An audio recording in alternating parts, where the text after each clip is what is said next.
Hola a todos, bienvenidos a nuestro canal. Hoy voy a estar con ustedes para platicar de manera más profunda las facetas de la sensación y de la intuición. Probablemente ya tuviste oportunidad de revisar un video que se llama ¿Qué son las facetas del type?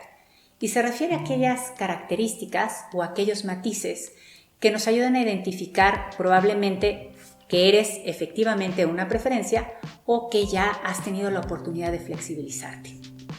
Me voy a ir platicando de una por una para que puedas ver las diferencias entre las facetas de la sensación y las facetas de la intuición y puedas incluso empezar a cuestionarte por dónde estás tú, independientemente de la preferencia que tengas.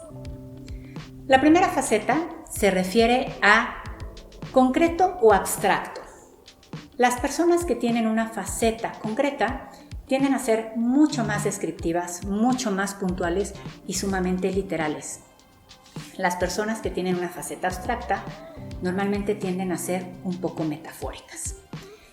Y toda esta información se refiere justamente a en qué información confías. Y déjenme les pongo un ejemplo. Si yo les hablo de la gran manzana, lo más probable es que una persona con preferencia a la sensación o con una faceta concreta piense en una manzana grande. Una manzana es este fruto, ¿no? Que de alguna manera puedo ver yo colgado en un árbol, lo puedo ver en el frutero de mi casa, y cuando yo pienso en una gran manzana, es una manzana grande. Por otro lado, las personas que tienden a ser mucho más abstractas, que tienden a ser metafóricas, cuando yo hablo de la gran manzana, probablemente piensen más en temas metafóricos y en este caso muy particular pudieran pensar en Nueva York. Si me voy a la segunda faceta se refiere a realista o imaginativo. Normalmente, una persona con preferencia a la sensación podría ser realista y una persona con preferencia a la intuición podría ser imaginativa, aunque ustedes verifiquen sus preferencias y vean dónde está su faceta. Si yo les hablo de caballo, una persona realista, lo más probable es que piense justamente en este ser vivo que normalmente vemos en algún rancho o vemos aquí en estas películas de vaqueros, ¿no? Que es un caballo donde la persona puede cabalgar. Y una persona imaginativa, cuando yo hablo de caballo, normalmente pueda tener más bien muchas más opciones, pueda tener como que estas opciones exploratorias y cuando yo hablo de caballo pueda haber muchas cosas. Por ejemplo, un caballo de carrusel, un unicornio o incluso un caballito de mar. Si me voy a la tercera faceta, habla mucho particularmente de cómo nos gusta explorar los aprendizajes. Y aquí hablo de las personas prácticas y de las personas conceptuales, hablando particularmente de la faceta. La faceta práctica busca que los aprendizajes tengan una aplicación y la faceta conceptual busca que los aprendizajes justamente tengan conceptos sólidos. ¿Dónde está esa información? Si yo les hablo de ciertos aprendizajes como las matemáticas, la energía, una persona práctica va a querer hacer ejercicios. ¿Cómo lo uso? ¿Para qué lo uso? Lo uso en cálculos, lo uso cuando voy a pagar algo, lo uso para aplicar algún aparato. ¿Cómo lo utilizo? Y las personas conceptuales van a buscar justamente dónde están los fundamentos de toda esa información. Si me voy a la cuarta faceta, se refiere a en qué tipo de información confiamos y hablamos más de experiencial en la faceta experiencial y teórico en la faceta teórico.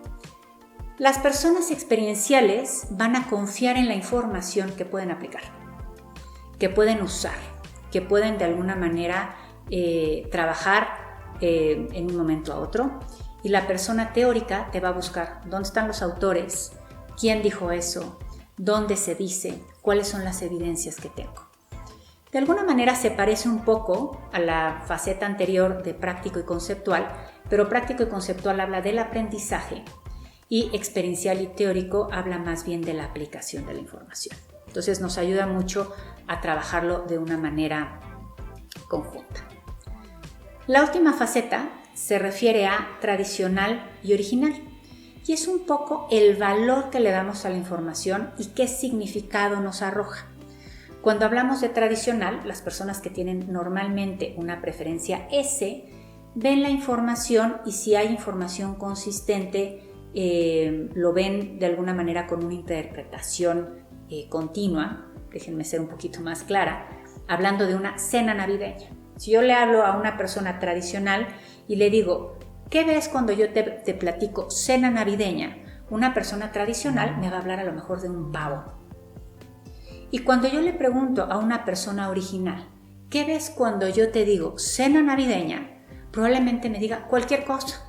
Langosta, ostiones, arroz, chocolates. ¿Por qué? Porque la forma como vive la información es mucho más abierta.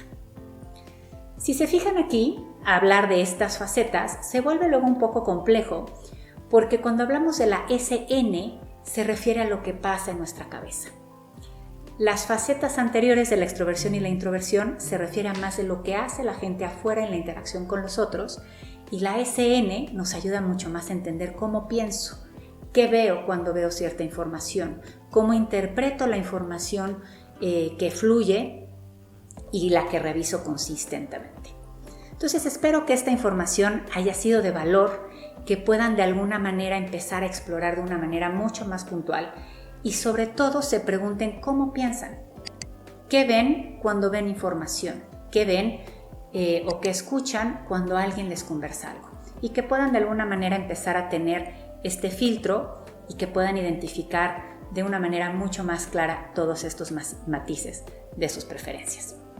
Por favor, no dejen de darnos like, de seguirnos y por supuesto de hacernos cualquier pregunta que pudiera ser importante para ustedes para entender de una manera pues mucho más valiosa todas estas facetas. Les recuerdo que las facetas son matices y es la forma como nuestra personalidad se desarrolla para ser más efectivos. Gracias.